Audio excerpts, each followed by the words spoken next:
anak-anak akan nanti merasakan sejauh mana kenyamanan dia selama ini, ya. Jadi kasih ibu itu sepanjang masa untuk SW. Jangan pernah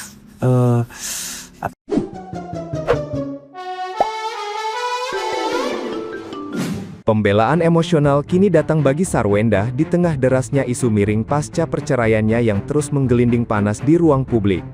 Seorang netizen yang budiman dengan akun @bintangmaria505 mengajak publik untuk menggunakan akal sehat dalam menanggapi rumor negatif tersebut. Ia secara tegas membantah tuduhan mistis terkait praktik pesugihan Gunung Kawi, karena masalah kesehatan di masa lalu terbukti memiliki penjelasan medis yang sangat logis.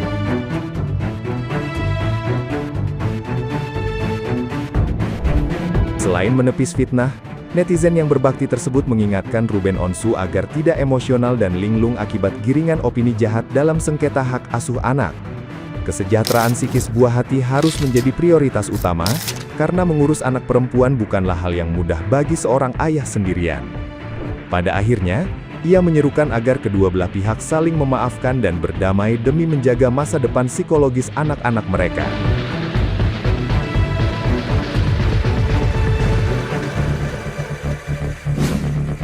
Aduh, dikit Wenda. Gak bisa apa ini TikTok ini, jangan kan tentang Sarwenda sama RO gitu. Tentang mimpi ini kayak mimpi ini kayak sawo mateng kayak apa kayak elah Sarwenda mulu. Nah pesugihannya mulu. Ada pula yang podcast itu kan. Iya. Dulu soalnya waktu si RO sama istrinya sering sakit-sakitan gitu, terus terjadi mistis. Yang aku tanyakan ya, ini kita secara logika aja ya, logika dulu deh, jangan pakai hati nurani. Mungkin sebagian besar tidak punya hati nurani, mungkin sebagiannya yang selalu menjas SI. Ya, jadi harus pakai logika aja dulu, dan harus pakai hati. Kalau pakai hati nanti udah susah itu ya. Pakai logika tadi. Yang pertama, jika SW itu, ini kita sharing aja deh, dan kita berpikir secara logis aja ya. Kalau SW itu dulu waktu masih bersama RO ya, terus RO-nya sakit-sakitan ya. Kalau memang itu karena magic, tidak mungkin ya dokter itu memahami apa penyakitnya. Jangan salah pada ya. Kalau kita sakit karena dibikin duku segala macam, itu nggak kelihatan dia sakit apa. Ini kan kelihatan. Yang kedua, untuk kekayaan. Pada saat sama SW dia sama RO-nya yang kaya, bukan ceweknya. Kayak mana lagi itu. Dan SW-nya juga ikut sakit kok. Terus waktu sama si RO dia udah seteran, nyuci baju sendiri, ngomong anaknya sangat luar biasa. Sama anak asuhnya juga sama kok, ya kan, kasih sayangnya. Kalau benar dengan pesugihan, harusnya mereka sakit dua-duanya. Atau enggak, dokter tidak bisa mendeteksi penyakitnya apa. Ya kan. Yang berikutnya, ya, kalau memang itu pesugihan nih, terus RO-nya sakit, ya enggak mungkin juga gitu loh. Si SW itu nggak ngurusin sampai di rumah sakit lakinya, ya mondar-mandir ke rumah sakit, anaknya lagi belum masuk berangkatin dia, terus diurusin, bikin lagi makannya segala macam. Kalau saya yang dukunin dia mah atau apa, gas saya ngurusinnya mah. Iya kan? Jadi logis aja gitu loh.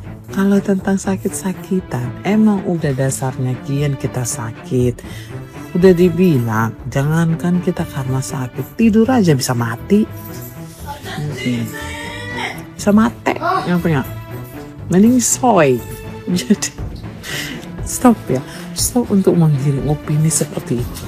Udah gitu kalian buktikan benar apa tidak gitu loh. Di sana. Lucu kali lah orangnya. Jadi jangan salah loh, kalian itu dilapor hanya karena seperti itu, karena memang apa sih menduga-duga gitu loh, menghina gitu loh, menjas, memfitnah gitu loh. Suami ini aja suaminya mantan suaminya aja nggak berani ngomong begitu tentang untuk hak asuh anak. Percaya nggak? Tidak percaya juga sebenarnya sebetulnya. Kita lihat nanti jika memang kita coba lihat ya, mudah-mudahan sih bahagia selalu anak jika dia RO memenangkan hak asuh kedua anaknya. Beda kebahagiaan anak-anaknya. Karena sesungguhnya kebahagiaan seorang anak itu ada bersama ibu. Jadi kalau kita lihat sejauh ini dia mengurus anak-anaknya seperti apa, bahkan maaf kata ya, nanti kalau dia sama bapaknya nggak ngerti apa-apa. Tidak semudah itu ya. Untuk RO juga ya sayang, tidak semudah apa yang kau pikirkan sayang, cinta, mengurus kedua putri ya. Maaf kata belum nanti EBH-nya, belum dia kalau udah datang bulan, belum jerawat segala macam dan lain sebagainya.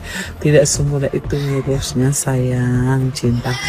Aku sih hanya memohon kepada SW sama RO ya, kalian harus benar-benar mateng dan juga berpikiran dengan dengan terbuka, dengan tulus, dengan mengasihi. Sebenarnya kebahagiaan anak itu bersama siapa? Kalau sejujurnya ya bersama kedua orang tuanya, tapi kan nggak mungkin juga kan gitu. Yuk, setelah sekian lama mungkin RO juga melihat anak-anaknya, psikisnya juga aman-aman aja, kebutuhannya juga aman-aman aja dan lain sebagainya. Jangan karena emosi juga sayang, jangan karena omongan orang membuat KRO menjadi linglung. Tidak, berdoa aja. Untuk SW juga sama. Jika kelak juga nanti itu menjadi menjadi ke RO juga, tunjukin bahwa kau bahagia, tunjukin bahwa kau juga tetap pengikut Tuhan Yesus, tunjukkan juga bahwa kau tetap tetap dengan iman kepercayaan kamu, tunjukkan bahwa kau kerendahan hatimu, kesederhanaanmu, terus mengasihimu, tunjukin aja dan yakinkan dirimu akan selalu bahagia dan cintamu tetap ada untuk anak-anakmu. Itu aja. Kelak nggak usah banyak berbicara, betul seperti ini, jangan banyak berbicara, tapi banyaklah berdoa. Tunjukkanlah dirimu yang lebih baik ya, supaya yang mengecam kamu itu ya akan terdiam dan membisu sekalipun itu mantan suamimu. Itu aja ya. Anak-anak akan nanti merasakan sejauh mana kenyamanan dia selama ini ya. Jadi kasih ibu itu sepanjang masa. Untuk SW jangan pernah jangan pernah goyah hanya karena isu-isu seperti itu atau dengan gugatan dari RO. Jangan pernah. Tetap kasihi, tetap sayangi, tetap maafkan dan doakan. Itu ya SW, apapun itu tetap serahkan pergumulanmu kepada Tuhan Yesus supaya kamu tetap diberkati, tetap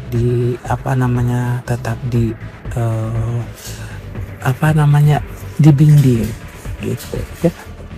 SW apapun nanti keputusannya, semoga sih jangan ya, karena tidak gampang membesarkan anak itu, perempuan sendiri apalagi laki-laki sangat susah. Jadi kalau aku sih mengatakan RO dan SW, berdamailah hati kalian, berdamailah pikiran kalian, tanyakan kedua anak kalian, hanya kalian berempat aja dulu, tanyakan. Dan hati nurani mereka, sesungguhnya mereka itu ingin ikut siapa, bukan memilih, tapi ikut, bukan memilih ya, karena anak-anak itu tidak boleh untuk memilih ya. Namun tanyakan bahwa kepada mereka, sebenarnya kalian mau ikut siapa. Tapi untuk kasih sayang tetap harus kalian samakan, tetap kalian ada, tetap kalian doakan anak kalian, tetap cinta kalian tetap juga sama mereka mengalir dan mengalir terus. Begitu ya untuk RO dan SW, semoga permasalahan itu semua dengan baik selesai, oke? Tapi untuk segala macam hinaan, untuk pesugihan ini tolong skip untuk netizen dan lain sebagainya, entah siapapun itu ya. Kita berpikir akal sehat dan logika kita, oke? Nah, gimana nih menurut netizen yang terhormat? Silahkan berkomentar ya. Semangat Gunung Kawi, aku sepakat sih, karena ya sudah sepatutnya dan seharusnya kita menjaga kekayaan alam Indonesia ini, termasuk salah satunya Gunung Kawi ini. Ya ternyata indah banget ya, walaupun aku belum pernah dari sana, tapi aku lihat video-video orang yang berseliweran itu ternyata indah banget ya. Nah, kita harus menjaga dan juga melestarikannya sebagai salah satu cara kita wujud syukur kita di hadapan Tuhan atas dianugerahkannya alam seindah Gunung Kawi ini, gitu ya. Daripada kita sibuk mendengarkan sebuah cerita dari seorang influencer besar yang mana pada suatu malam dia didatangi ular besar, dan dia ini diserang. Terjadilah peperangan rohani di antara ular dan juga influencer besar ini, gitu ya. Diibaratkan ular itu besarnya itu melebihi dari rumah. Kalau kamu pernah nonton Misteri Dunia yang kayak gitu, ada ular besar yang tiba-tiba siluman ular mendekati orang, muncul di tengah hutan, kayak gitulah kira-kira gitu ya. Dan influencer ini menang, dan lama-kelamaan dia agak bingung, ini ular siapa gitu ya. Terus seperti ada yang datang ya, merasuki pikirannya ini. Itu sepertinya siluman ular yang digambarkan laki-laki ganteng dan menawan, six pack juga, ganteng banget. Begitu dia terbangun, lah kok mirip si Gio, pacarnya Sarwenda. Hai netizen yang maha benar, sudah lihat kan podcastnya si Anwar yang jelas-jelas dia mengatakan kalau di awal karirnya dia menggunakan perdukunan, dan yang mengajak dia berdukun-dukun adalah Ivan Gunawan. Bagaimana? Dia artis terkenal loh, artis besar. Kalian gak mau menghujat dia, malah justru terang-terangan dia sudah mengakui.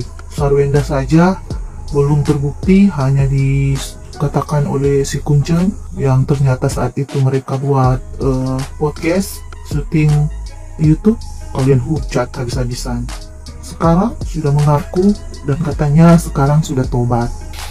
Jadi kalau temannya yang baru dikenal saja diajak, dikenalkan sama yang dekong-dekong, gimana ya kalau teman yang bestian diajak juga atau tidak ya? Hanya Tuhan yang tahu lah ya. Yang penting sekarang sudah bertobat kali ya. Masih bingung ya dengan cara pemikiran sebagian masyarakat Indonesia ya. Mudah terprovokasi, mudah termakan berita hoak yang berkeliaran banyak di media. Tanpa mereka menyelusuri, tanpa mereka mencari fakta, langsung up di media sehingga menjadi bola liar di kalangan masyarakat ya. Kita bahas yuk mengenai yang lagi beredar 2000 toko punya Pak Gio. Itu hoak. Sebenarnya itu bukan Pak Gio bilang dia mempunyai 2000 toko, tapi Pak Gio bilang launching varian baru Kareso itu yang sudah tersebar di antaranya Malaysia, Singapura, dan diperkirakan sudah masuk di 2000 toko. Jadi yang dimaksud oleh Pak Gio itu Kareso varian baru. Faham? Bukan beliau bilang mempunyai 2000 toko. Sungguh kejam ya yang membuat berita hoak ini. Banyak dosa kalian ya yang menghujat dan memprovokasi berita ini menjadi benar. Ini adalah video fakta yang sebenarnya ketika beliau live. Makanya kami ketika mendengar orang-orang bilang masalah Pak Gio mempunyai 2000 toko, kita pada tersenyum. Cuman kalau kita nggak up video ini dan akan menjadi bumerang dan akan menjadi bola liar yang menggiring kita ke suatu dosa. Jatuhnya itu fitnah. Apalagi yang saya simak sekelas lawyer kondang ya, udah up-nya di feed TikTok dia. Sebenarnya malu kan kalau belum mencari berita aslinya. Padahal video lengkapnya itu banyak loh ada di YouTube. Kalian bisa lihat, kalian bisa cross-check. Jadi jangan mudah terlena dan tergiring dengan opini yang belum jelas di media. Jangan banyak membuat dosa lagi. Belum berkomentar, sebelum kita up video, lebih baik kita cari dulu kebenarannya. Semoga video ini bisa mencerahkan kalian ya, dan tidak termakan berita hoak lagi.